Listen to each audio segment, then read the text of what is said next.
Welcome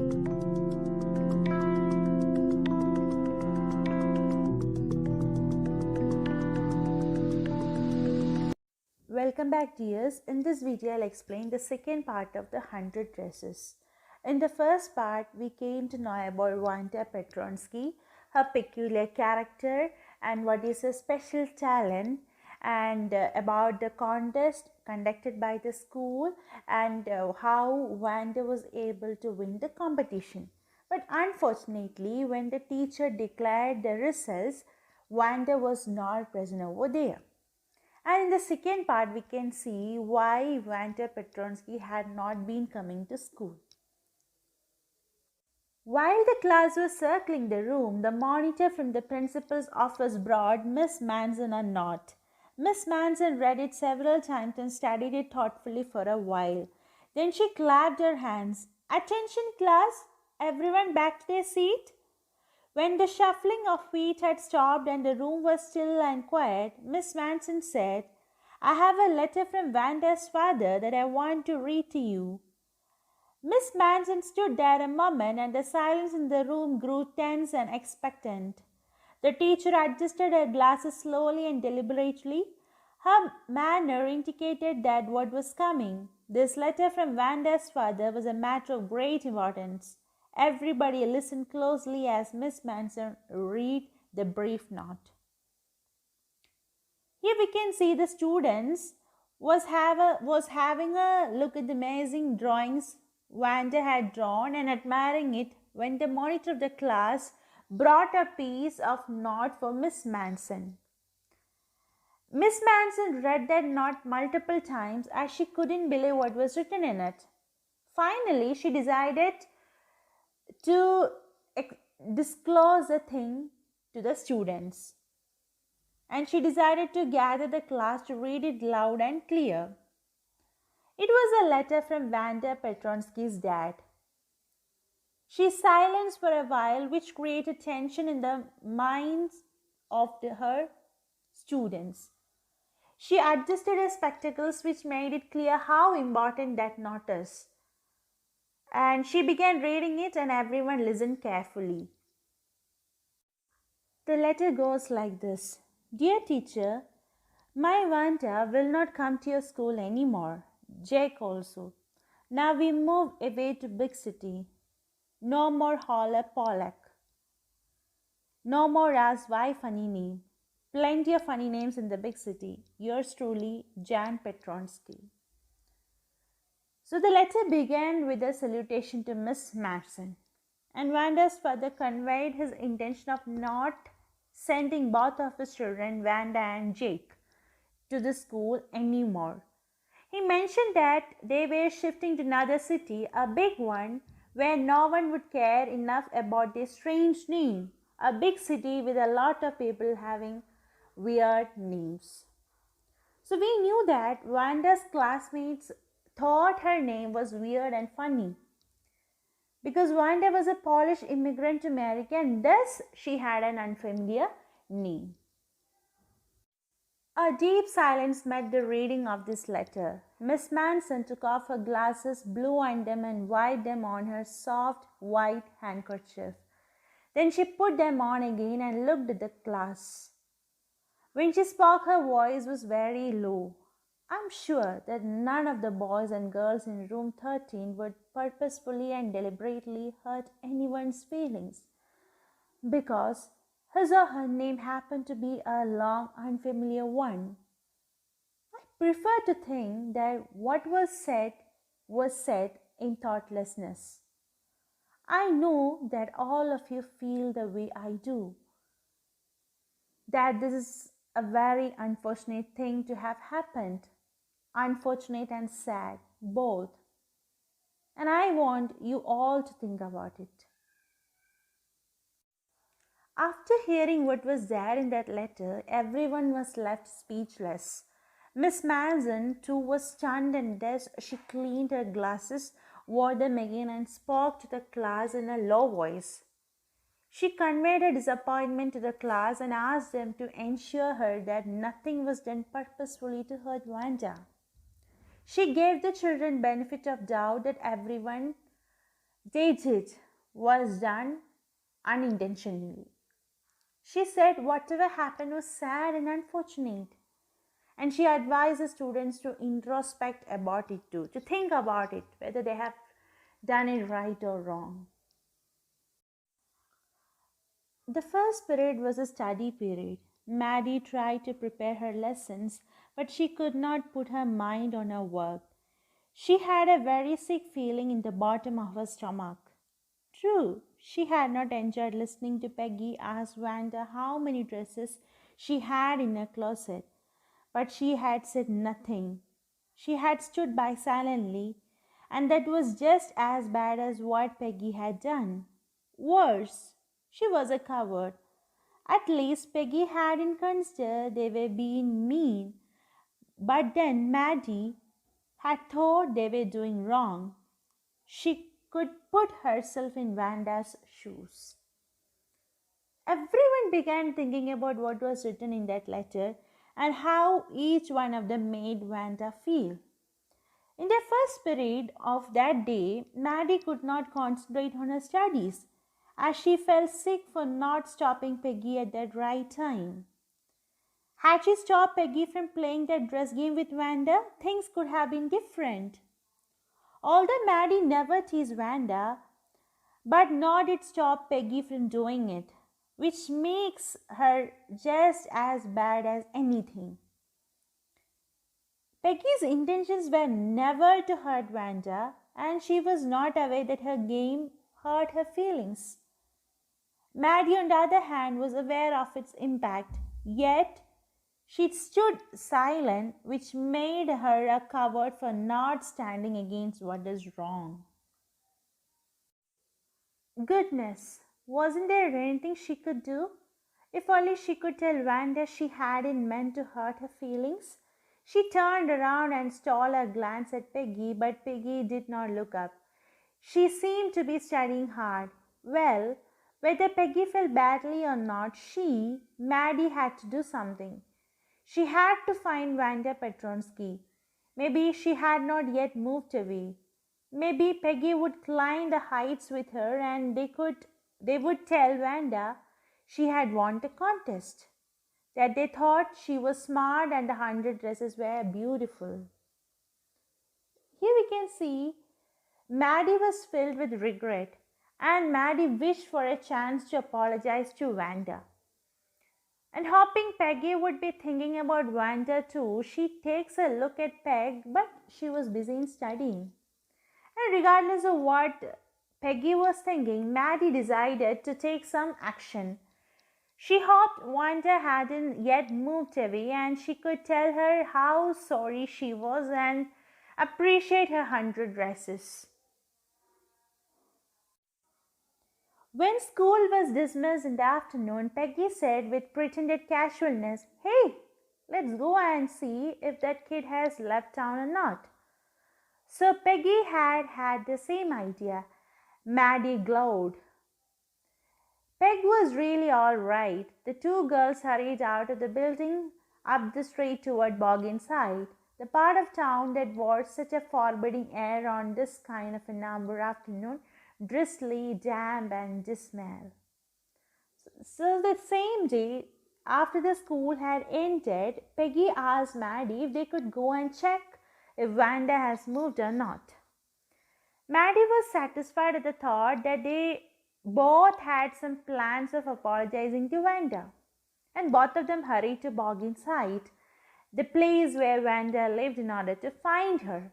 And during this season, the place was generally wet and the atmosphere was looking very sad and hopeless. "Well, at least," said Peggy gruffly, "I never did call her a foreigner or make fun of her name.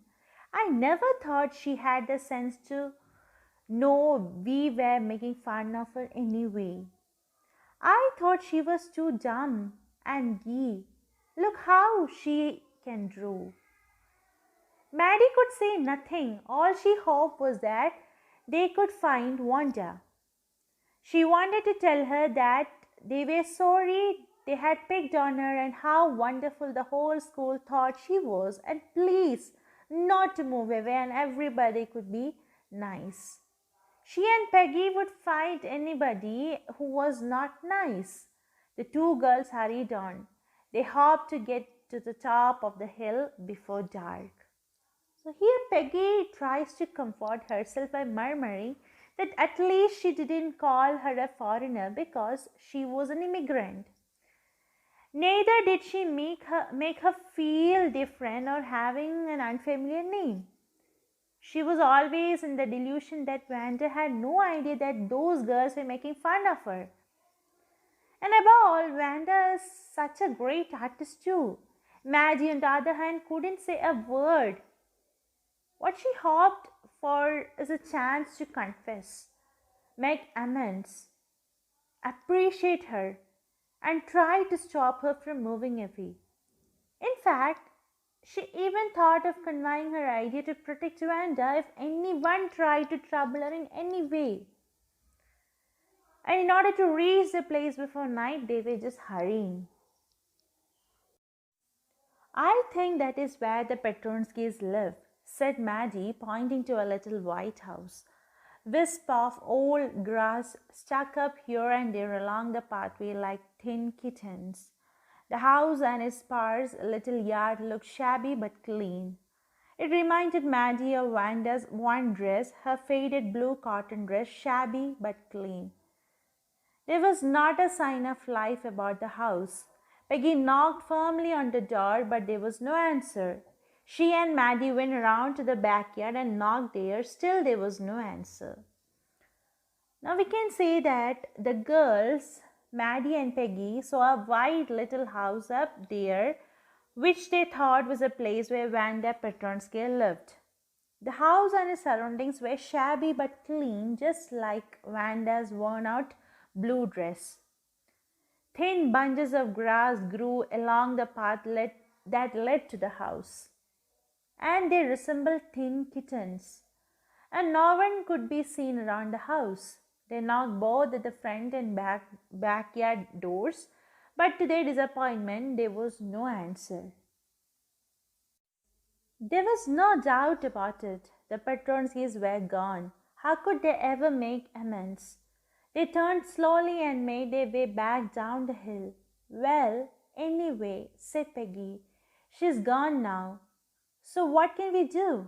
Besides, when I was asking her about all her dresses, she probably was getting good ideas for her drawings.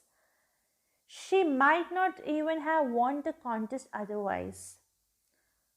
Now the Petronses had gone, and along with them, Maddie and Peggy's last chance to meet her was also gone. In order to comfort her, Peggy started saying that Wanda must have looked for drawing inspiration only after she started her dresses game. And hadn't she done that, Wanda would have never won the drawing competition. Maddie turned this idea carefully over in her head, for if there was anything in it, she would not have to feel so badly. But that night she could not get to sleep. She thought about Wanda and her faded blue dress and the little house she had lived in. And she thought of the glowing picture those 100 dresses made, all lined up in the classroom. At last Maddie sat up in bed and pressed her forehead tight in her hands and really thought this was the hardest thinking she had ever done. After a long, long time, she reached an important conclusion. She was never going to stand by and say nothing again. Here, Maddie also tried to convince her after what Peggy said, and that if this is the case, she doesn't have to feel so bad. But later that night, she couldn't sleep, and she was thinking constantly about Wanda's little house, her faded blue dress, both shabby but clean, and her glorious 100 dresses that were all lined up in the classroom instead of the closet. Finally, she sat in her bed and started thinking deeply, the hardest thought she has ever done in her life. She pressed her forehead tight in her hands, which indicated that she was really trying to concentrate. After thinking so much and so deeply, she came to a conclusion that she will always stand against the wrongs and will never say nothing when she has to. If she ever heard anybody picking on someone because they were funny looking or because they had strange names, she would speak up.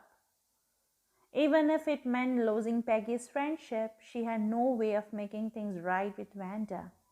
But from now on, she would never make anybody else that unhappy again.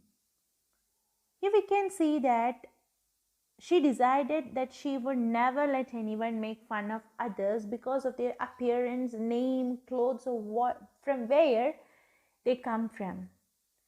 She would not shy to speak up against Peggy, even if it meant losing her friendship.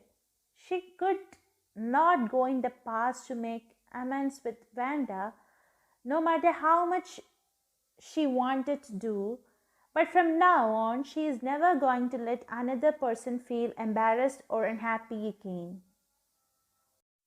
On Saturday, Maddie spent the afternoon with Peggy. They were writing a letter to Vanda Petronsky. It was just a friendly letter telling about the contest and telling Vanda she had won.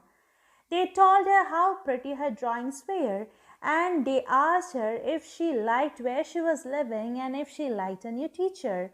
They had meant to say they were sorry, but it ended up with their just writing a friendly letter, the kind they would have written to any good friend, and they signed it with lots of X for love. They mailed the letter to Boggins Heights, writing please forward in the envelope. Here we can see on Saturday, both of them sat together and decided to write a letter to Vanda telling her about the contest, asking her where she is living now and how that place is. And no matter how much they wanted to apologize, they couldn't summon the courage to do so, and Des ended up writing a friendly letter as if Vanda was a good friend. And they mailed it to Boggins Heights with please forward written on it because they didn't know her new address. Days passed and there was no answer, but the letter did not come back. So maybe Vanda had received it. Perhaps she was so hurt and angry she was not going to answer. You could not blame her. Weeks went by and still Vanda did not answer. Peggy had begun to forget the whole business, and Maddie put herself to sleep at night making speeches about Vanda, defending her from great crowds of girls who were trying to tease her with, "How many dresses have you got?" And before Vanda could press her lips together in a tight line the way she did before answering, Maddie would cry out, "Stop!" Then everybody would feel ashamed the way she used to feel. Here we can see there was no reply from Vanda, but they didn't also receive the letter back. Thus they concluded that it must have reached Vanda, but she was so upset that she didn't answer. And they waited for weeks, but still no answer. And Peggy began to forget about this whole thing while Maddie used to make scenarios in her head before sleeping where she defended Vanda. She thought of scenarios where a large group of girls surrounded Vanda and would ask her, "How many dresses have you got?" And as soon as anyone could say more, Vanda would interrupt and say, "Stop!" so that all of them could end up ashamed. Now it was Christmas time and there was no snow on the ground. Christmas bells and a small tree decorated the classroom. On the last day of school before the holidays, the teacher showed the class a letter she had received that morning. "You remember Vanta Petronsky, the gifted little artist who won the drawing contest? Well, she has written me, and I'm glad to know where she lives because now I can send her medal. I want to read her letter to you." It was winter season and there was snow everywhere on the ground. Christmas had come. They decorated their classrooms with bells and small tree. That day, Miss Madsen told the students that she had received a letter from Vanda Petronsky and she is very happy to receive it because now she can send her the medal too. Now let's read the letter. Dear Miss Mason, how are you in room 13? Please tell the girls they can keep those 1,000 dresses because in my new house I have 100 new ones, all lined up in my closet. And I would like that girl Peggy to have the drawing of the green dress with the red trimming, and her friend Maddie to have the blue one. For Christmas, I miss that school, and my new teacher does not equalize with you. Merry Christmas to you and everybody. Yours truly, Vanda Petronsky. The letter began in a very friendly tone. Vanda asked how everyone was and that they could keep her 100 dresses because in a new house she has another lot of 100 dresses that is lined up in a closet. And she specifically mentioned the dress she wanted Maddie and Peggy to take home. The green dress with red trimmings was for Peggy, while the blue one was for Maddie. And she expressed her affection towards Miss Mason and wrote her new teacher could never replace Miss Mason. And she winded up the letter by wishing everyone Merry Christmas and also wrote that she missed everyone in room number 13. On the way home from school, Maddie and Peggy held their drawings very carefully. All the houses had wreaths and holly in the windows. Outside the grocery store, hundreds of Christmas trees were stacked, and in the window, candy peppermint sticks and cornucopias of shiny transparent paper were strung. The air smelled like Christmas, and light shining everywhere reflected different colors on the snow. Boy, said Peggy, this shows she really likes us. It shows she got our letter, and this is her way of saying that everything is all right. And that's that. I hope so, said Maddie sadly. She felt sad because she knew she would never see the little tight-lipped Polish girl again and couldn't ever really make things right between them. So we knew that it was a time of Christmas, the Christmas season, and all the houses were decorated. Grocery stores were stocked with Christmas trees, candy, peppermint sticks, and other Christmas stuff. The atmosphere was colorful and joyful. Maddie and Peggy took home the drawings very carefully when Peggy realized that this gesture implied that Wanda liked them. And they also assumed that she got their letter and everything was peaceful between them. Maddie, on the other hand, was quite sad because she would never be able to see that polished, tight-lipped girl again, and she would never get a chance to make amends. She went home and she pinned her drawing over a torn place in the pink-flowered wallpaper in the bedroom. The shabby room came alive from the brilliancy of the colors. Maddie sat down on her bed and looked at the drawing. She had stood by and said nothing, but Vanda had been nice to her anyway. As soon as Maddie reached home, she displayed her drawing on that part of the wall from where her pink-flowered wallpaper was slightly torn. Maddie's room was shabby too, but the drawing made it lively. She started staring at the drawing constantly and thought how nice Vanda had been to them. Tears blurred her eyes and she gazed for a long time at the picture. Then hastily she rubbed her eyes and studied it intently.